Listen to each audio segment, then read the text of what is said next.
A note found 50 years later during a building demolition shocked everyone, because the man who wrote that note was just an ordinary worker nobody remembered.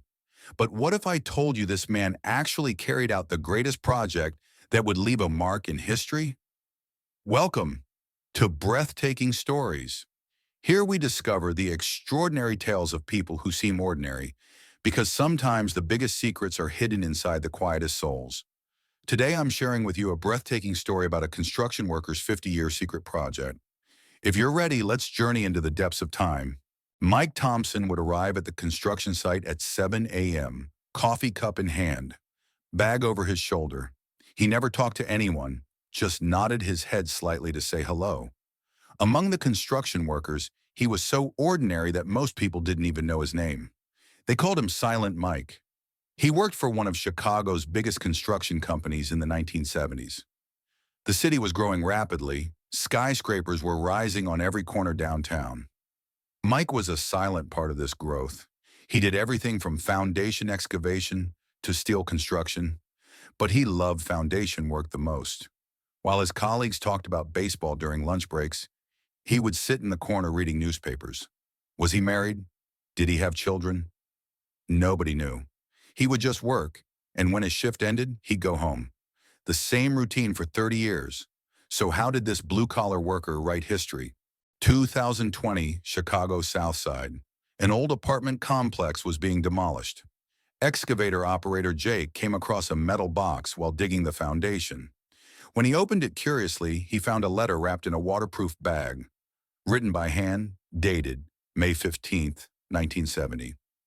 To my friends in the future, I laid the foundation of this building. Today is May 15th, 1970. My name is Mike Thompson. By the time you find this message, I probably won't be in this world anymore.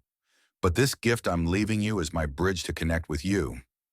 The Cubs are having a rough season again, but we never lose hope in Chicago, do we?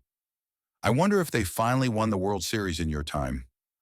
Sincerely, Mike Thompson, foundation worker. Jake looked around in amazement. Other workers gathered too. Old foreman Bill's eyes filled with tears when he saw the letter. Silent Mike, he said. That was the quiet man my father told me about. So he really existed. Mike Thompson's morning wasn't different from other days, but his heart was beating fast. He was finally going to start the project he had been planning for 25 years. He touched the small metal box in his pocket. Inside was the letter he had carefully prepared. During foundation work, when nobody was looking, he placed the box in the specially prepared location, under the concrete, waterproofs so it wouldn't get moisture. This wasn't the first one. Last year in the office building near Millennium Park, before that in the condo in Lincoln Park, he was leaving a message in every building. But why? Mike had lost his father when he was young. His father was also a construction worker. One day he lost his life in a work accident. At his funeral, his friends gathered and said beautiful things about him, but then he was forgotten as if he had never lived. This deeply affected Mike. People live, work, do hard work, but then they're forgotten, especially working class people like him. History books were filled with presidents, millionaires, celebrities. But what about the people who actually built this city? One day Mike made his decision. He would tell future generations that ordinary people also lived, worked hard, and chased the American dream. He would leave a piece of his soul in every building he constructed. Mike had a small desk in his studio apartment. Every evening, he would write letters at that desk. The paper was carefully chosen, waterproof type. The ink also had to be quality so it would remain readable even after decades passed. Every letter was original. Sometimes he would write about that day's news headlines. Today we read about Apollo landing on the moon. We're so excited. I wonder if you future folks made it to other planets. Sometimes he would share his personal thoughts. Today I was really tired but happy, because I'm putting my love into every brick of this building. I want the families who will live here to be happy. Sometimes he would describe the city's condition. Chicago is growing so fast, new buildings rising every day. Sometimes I worry, are we hurting this beautiful city? How does Chicago look in your time? Mike had a system. He would carefully examine each building's blueprints, calculating where to place the message. At foundation level, but in a way that could be easily found. He would prepare the metal containers himself, making them waterproof. He recorded notes about dates, locations, and building specs in a special notebook. This notebook was his treasure map. For 30 years, he left messages in 127 buildings. Didn't his coworkers notice? Some saw his weird behavior, but nobody cared. Mike was already always detail-oriented, a perfectionist. He's up to something again, they would say. After the 2020 discovery, the news went viral on social media.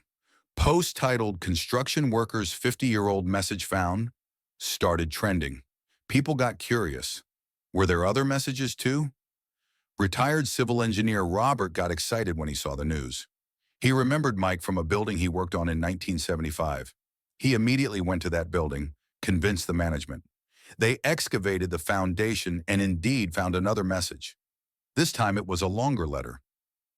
Dear future friends, today is February 3rd, 1975. It's snowing outside.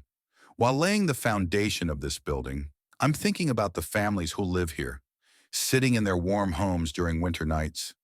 I hope you're happy. This morning they played a beautiful song on the radio, "The Way You Look Tonight" by Frank Sinatra. Maybe you still listen to it in your time. Music is timeless, isn't it? I have a request. If you found this message, please look for others, because the story of ordinary people who lived in this city matters too. We were here too. We loved too. We dreamed too. With respect, Mike Thompson. The media began presenting the situation as a major discovery. Historians and sociologists started making comments about the topic. Academic papers titled "Ordinary Man's Attempt to Write History" were written, but the most beautiful thing was people's reaction. The number sign Mike Thompson hashtag became a trending topic on social media. People started sharing their own stories. We were here too, they said. Elderly people wrote that they remembered Mike. He was very quiet but kind. Never married, always lived alone. Turns out he was working on such a big project. City planners started examining old maps. They tried to identify the construction sites where Mike had worked. Building permits from 1970 to 2000 were searched in City Hall archives. Volunteer groups formed. An organization called Mike Thompson's Messages was established. Their goal, to find all 127 messages. Every weekend they would search in a different building. Of course, it wasn't easy. Many buildings had been renovated, their foundations changed. Some had been completely demolished, but every discovered message created new excitement. The third message was found in near North Side. This time it was short but very emotional. Today is June 12th, 1978, anniversary of my father's death. I'm keeping the promise I made to him. Ordinary people shouldn't be forgotten. The fourth message was longer, describing the city's social life. Today is July 15th, 1980.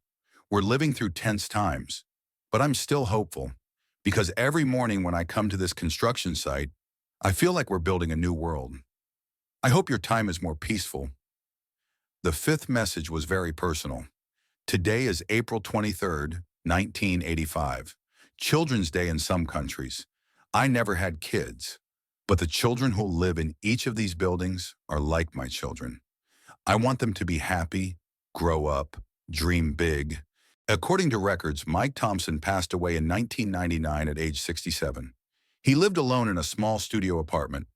Only a few co-workers came to his funeral.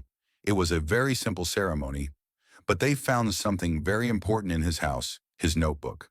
The complete list of 127 messages, each one's location, date, notes about content, like a treasure map he left for future generations. On the last page of the notebook were these notes. If you found this notebook, it means my messages were discovered. I'm so happy.